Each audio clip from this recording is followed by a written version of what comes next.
प्यारे विद्यार्थियों, आज के वीडियो लेक्चर में ब्रायोफाइट का लाइफ साइकिल अर्थात alternation of generation and bryophyta का ओरिजिन के बारे में डिस्कस करेंगे। तो इसके पहले के वीडियो लेक्चर में अपन ने ब्रायोफाइटा के जनरल कैरेक्टर्स का स्टडी किया है। जैसा कि आप जानते हैं कि ब्रायोफाइटा जो है प्लांट है जो एम्फीबियंस ऑफ प्लांट किंगडम के नाम से जाने जाते हैं और उसमें मेन जो प्लांट बॉडी है वो गैमेटोफिटिक फेज पाया जाता है और उस पर स्पोरोफिटिक जनरेशन है जो बीजाणुद्भिद पीढ़ी है वो टोटली गैमेटोफाइट के ऊपर डिपेंडेंट रहती है। तो यहाँ पे सबसे पहले अपन पीढ़ी एकांतरण की बात करते हैं। पीढ़ी एकांतरण के बारे में जानते हो कि प्लांट की लाइफ साइकिल में दो फेजेस पाई जाती है। एक गैमेटोफिटिक फेज जो कि गैमेट्स का प्रोडक्शन करती है और उनके यूनियन से जाइगोट बनता है। जाइगोट से फिर स्पोरोफिटिक फेज का डेवलपमेंट होता है एम्ब्रियो के थ्रू और स्पोरोफिटिक फेज में स्पोर्स का प्रोडक्शन होता है। और ये दोनों फेज है, इन दोनों फेज का ऑब्लिगेटरी रिलेशनशिप है और ये लाइफ साइकिल में उनका अल्टरनेट रिपीटेशन होता है। तो सबसे पहले अपन पीढ़ी एकांतरण की बात करते हैं। तो देखिए यहाँ पे plant body gametophytic plant body है। ब्रायोफाइट की जो मेन जो उनका थैलस है वो गैमेटोफाइट है और ये हैप्लॉइड होता है। तो अब ये जो हिपेटिकोप्सिडा के मेंबर है उसमें गैमेटोफाइट है वो प्रोस्टेट या डॉर्सिवेंट्रल नेचर का है, जबकि मोसिस के अंदर जो गैमेटोफाइट है वो इरेक्ट और लिफी होता है जिसे गैमेटोफोर कहते हैं। तो यहाँ पे गैमेटोफिटिक जो मेन प्लांट बॉडी है जो हैप्लॉइड है ये रिप्रोडक्टिव स्ट्रक्चर को धारण करती है, जनन संरचना है। इसमें मेल रिप्रोडक्टिव स्ट्रक्चर आपके एंथ्रीडियम कहलाता है और फीमेल रिप्रोडक्टिव स्ट्रक्चर है वो आर्चिगोनियम या स्त्रीदानी कहलाता है। पूदानी और स्त्रीदानी इनका डेवलपमेंट थैलस की ऊपरी सतह जो होती है डॉर्सल सतह उस पर होता है। अगर वो आपके लिफी ब्रायोफाइट है तो उसमें एंथ्रीडियल और आर्चिगोनियल ब्रांचेज होती है, उसके अक्ष में ये जनन संरचनाएं पाई जाती है। और पूदानी और स्त्रीदानी की संरचना क्या होती है उसका अपन ने ऑलरेडी स्टडी कर लिया है। तो मेल रिप्रोडक्टिव स्ट्रक्चर जो होता है वो एंथ्रीडियम पूदानी जो हैप्लॉइड है उसके अंदर एंड्रोसाइट सेल्स बनती है और एंड्रोसाइट्स मदर सेल जो है वो मेटामॉर्फोसिस के द्वारा एंथ्रोजोइड्स का डेवलपमेंट करती है, उसे पुंगड़ू कहते हैं। और ब्रायोफाइटा के जो पुंगड़ू जो है वो स्पर्मेटोजोइड्स है वो बाइफ्लैजिलेट होते हैं और ये एल्गी के मेल गैमेट से समानता दर्शाते हैं। इसी प्रकार से फीमेल रिप्रोडक्टिव स्ट्रक्चर आर्चिगोनियम जो स्त्रीदानी है, स्त्रीदानी के अंदर जो फीमेल गैमेट है एग वो पाया जाता है और एंथ्रोजोइड्स और एग उसका वाटर की प्रेजेंस में फर्टिलाइजेशन के द्वारा सिंक गैमेट होती है जिससे कि जाइगोट का निर्माण होता है। अब यहाँ पे देखिए कि गैमेटोफिटिक फेज में जो एंथ्रोजोइड्स और एग है यानी कि ये जो गैमेट्स हैं ये गैमेट गैमेटोफिटिक फेज की लास्ट स्टेज है और इनके यूनियन से जो जाइगोट बना है ये जाइगोट स्पोरोफिटिक फेज, ये स्पोरोफिटिक फेज है और ये गैमेटोफिटिक फेज है। तो zygote is the first cell of sporophytic phase जो कि डिप्लॉइड होता है और उसमें फर्स्ट जो डिवीजन है वो ट्रांसफर होता है, अनुप्रस्थ विभाजन होता है, जिससे कि जो एपीबेसल सेल या जो आउटर सेल होती है वो फर्दर डिवाइड होकर के एम्ब्रियो का निर्माण करती है।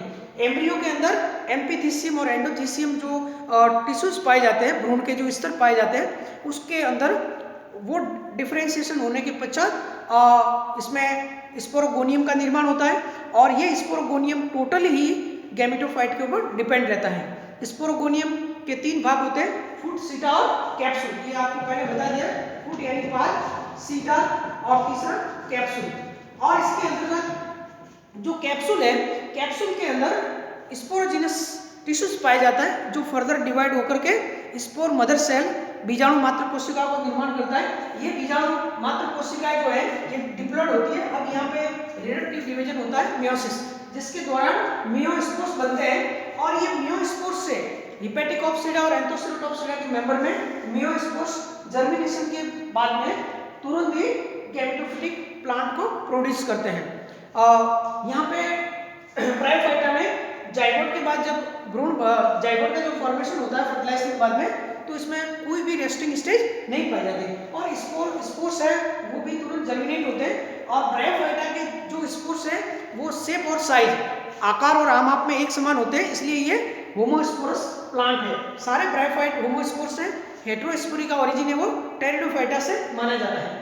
तो स्पोर्स है वो हेपेटिकोप्सिडा एंथोसिरोटोप्सिडा में डायरेक्ट गैमेटोफाइट को प्रोड्यूस करता है, जबकि मोसेस के अंदर ये मोसेस जो होते हैं ब्राइफसिला के मेंबर, यहाँ पे स्पोर्स के जर्मिनेशन से एक फिलामेंटस स्ट्रक्चर बनती है जिसे प्रोटोनीमा कहते हैं, और ये प्रोटोनीमा फिर गैमेटोफाइट को प्रोड्यूस करते हैं। तो यहाँ पे देखिए एक डोमिनेंट फेज है जो गैमेटोफिटिक फेज है जो रिप्रोडक्टिव स्ट्रक्चर को धारण करती है, और दूसरी जो फेज है लाइफ साइकिल की वो स्पोरोफिटिक फेज है जो कि स्पोर का प्रोडक्शन करती है।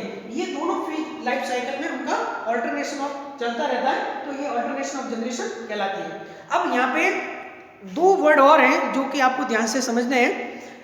यदि ये नॉर्मल फिनोमेना है, यहाँ पे गैमेटोफिटिक फेज है वो हैप्लॉइड है और उनके गैमेटिक यूनियन से जाइगोट बन रहा है डिप्लॉइड। स्पोर मदर सेल में मियोसिस से हैप्लॉइड स्पोर बनते हैं और जो कि गैमेटोफाइट को प्रोड्यूस करता है। अब यहाँ पे माना कि फर्टिलाइजेशन अगर नहीं होगी, बिना फर्टिलाइजेशन के यदि स्पोरोफाइट का निर्माण हो रहा है या फिर बिना मियोसिस के यदि गैमेटोफाइट का निर्माण हो रहा है तो वो भी पॉसिबल है। ये कुछ ब्रायोफाइट के अंदर रिपोर्टेड है, तो इसे कहते हैं एपोगेमी और एपोस्पोरी। एपोगेमी को हिंदी में अपबीजाणुता कहते हैं और एपोस्पोरी को एपोगेमी को कहते हैं अपयुग्मन। यानी कि जो नॉर्मल फिनोमेना है उससे विपरीत कुछ अपवाद स्वरूप भी ये जनरेशन प्रोड्यूस होती है। तो एपोस्पोरी का मतलब होता है विदाउट मियोसिस के स्पोर का प्रोडक्शन, अर्थात स्पोरोफिटिक जो टिश्यू है जो कि वेजिटेटिव टिश्यू है उससे बिना मियोसिस के बिना स्पोर के प्रोडक्शन के यदि गैमेटोफाइट का डेवलपमेंट होता है तो उसे एपोस्पोरी कहते हैं। और ये एपोस्पोरी एंथोसिलोस के अंदर रिपोर्टेड है। एंथोसिलोस के अंदर एपोस्पोरी पाई जाती है और कुछ मोसेस भी है।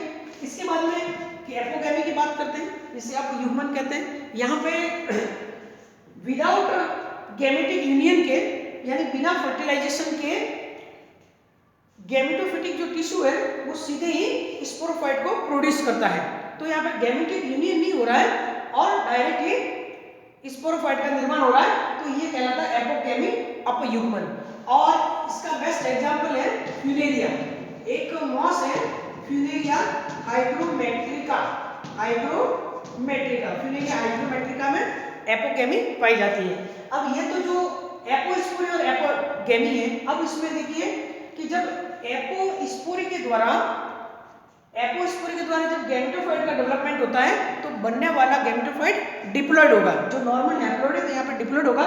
इसी प्रकार से एपोगेमी के द्वारा बनने वाला स्पोरोफाइट जो डिप्लॉइड होता है तो एपोगेमी से बनने वाला स्पोरोफाइट क्या होगा? हैप्लॉइड होगा। यानी कि एपोस्पोरी और एपोगेमी में हैप्लॉइड स्पोरोफाइट और डिप्लॉइड गैमेटोफाइट का निर्माण होता है। तो ये अल्टरनेशन ऑफ जनरेशन की बात हुई। अब अपन नेक्स्ट चैप्टर के अंदर ओरिजिन ऑफ ब्रायोफाइटा का डिस्कस कर रहे हैं। ब्रायोफाइटा की उत्पत्ति क्या है? तो जैसा कि अपन मानते हैं कि ब्रायोफाइट पादप जगत के उभयचर के रूप में पहचाने जाते हैं, एम्फीबियंस ऑफ प्लांट किंगडम, और उनकी काफ़ी प्रजातियां जो है वो प्योर एक्वाटिक नेचर में पाई जाती है, जैसे रिक्शिया फ्लूटेंस है, रिक्शियोकार्पस नेटेंस है। और मोस्ट ऑफ ब्रायोफाइट उन्हीं स्थानों में पाए जाने जहाँ पे शेडी एरियाज है, मॉइस्चर कंटेंट ज़्यादा है एनवायरमेंट में। तो इनके जो उत्पत्ति से संबंधित जो भी ब्रायोलॉजिस्ट है, साइंटिस्ट है, उन्होंने दो मत इनके व्यूज दिए हैं।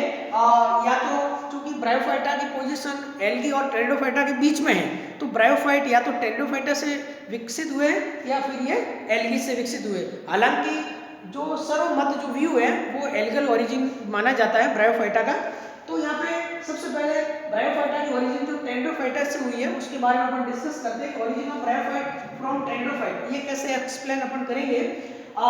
इस origin of bryophyte from pteridophyte, ये जो व्यू है, मत है, ये मत वेटस्टीन 1903, किडस्टन एंड लैंज 1917। आपको पता होगा राइनिया जो आप पढ़ते हो, फॉसिल जो है टेरिडोफाइट राइनिया, और राइनिया को भी किडस्टन और लैंज ने डिस्कवर किया था।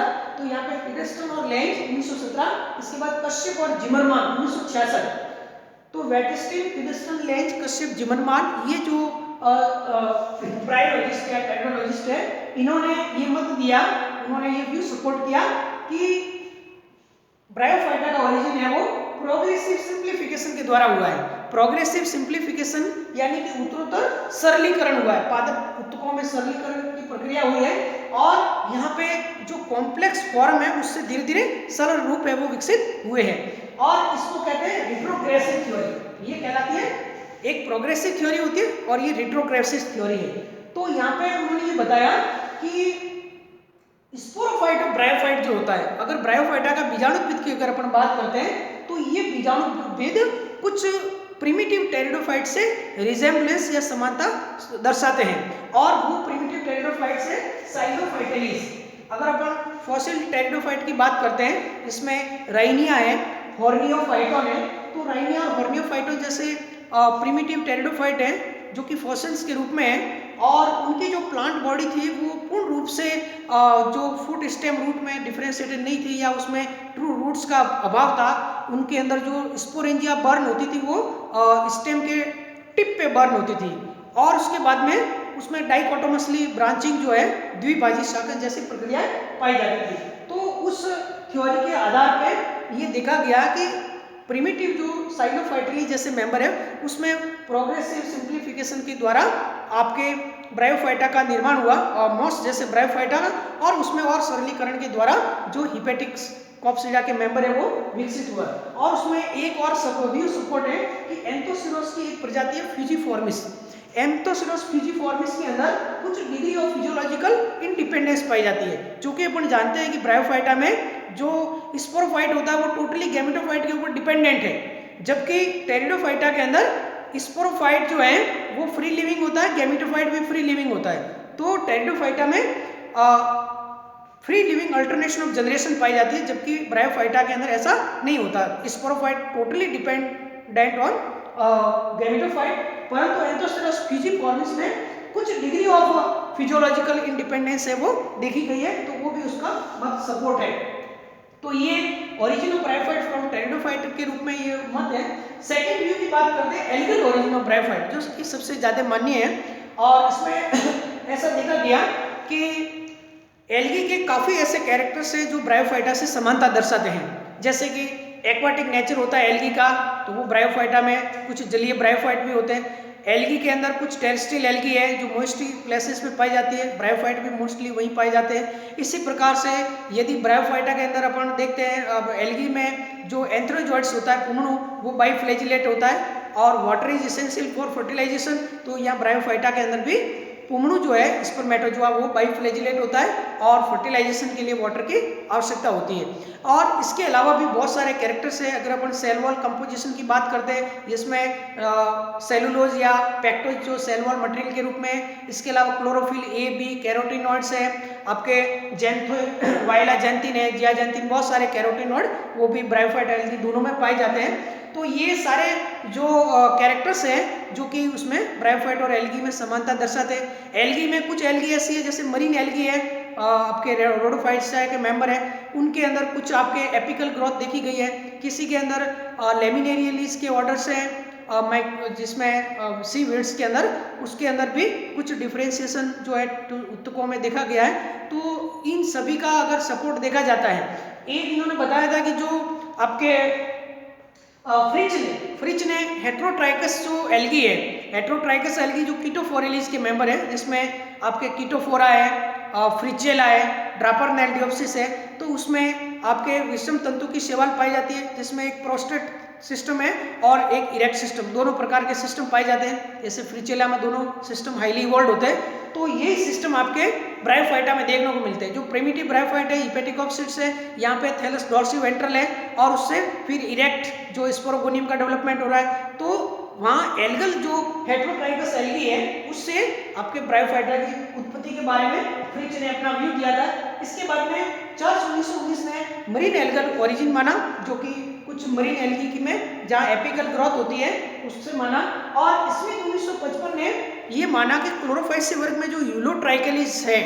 यूलोट्राइकेलिस का जो ऑर्डर है उनके मेंबर मोस्टली रनिंग और एक्वाटिक मेंबर्स वाटर में पाए जाते हैं। और ऐसे वातावरण में जैसे जैसे वातावरण चेंज हुआ, क्लाइमेट चेंज हुआ और वाटर की कमी हो गई, तो धीरे धीरे ऐसे एल्गल जो एंसेस्टर थे ब्रायोफाइटा के एंसेस्टर, उनके अंदर जो एक्वाटिक से टेरेस्ट्रियल हैबिट है वो डेवलप होगी और इस प्रकार से हीलोट्राइकेली जैसे जो मेंबर्स थे उनके एंसेस्टर से एल्गल इवोल्यूशन ब्रायोफाइट का इवोल्यूशन है वो माना गया है। तो ये स्मिथ ने उनका अपना व्यू दिया कि एक्वाटिक से टेरेस्ट्रियल हैबिट किस प्रकार से डेवलप हुई और लिग्नियर 1903 ने आपके प्रोहिपेटिक्स का बात की। लिग्नियर 1903 ने प्रोहिपेटिक्स के बारे में बताया और इस व्यू को बॉवर 1908 ने भी सपोर्ट किया।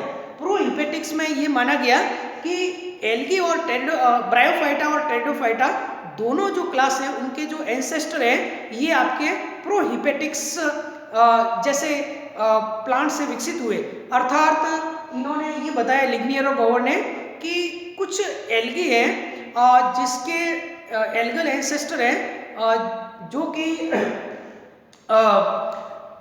हिपेटिक ऑप्सिडा के जो मेंबर है जिसमें डॉर्सी वेंट्रल थैलस पाए जाते हैं और उससे भी प्रिमिटिव जो एल्गी थी जिसे प्रोहिपेटिक्स कहते हैं उनसे उनका निर्माण उनका डेवलपमेंट हुआ है। तो ये लिग्नियर ने प्रोहिपेटिक्स के बारे में बताया था और जिससे कि हिपेटिक ऑप्सिडा फिर एंथोसेरोटॉप्सिडा और इसके बाद मॉस और फिर टेरिडोफाइटा जैसे प्लांट्स का निर्माण हुआ।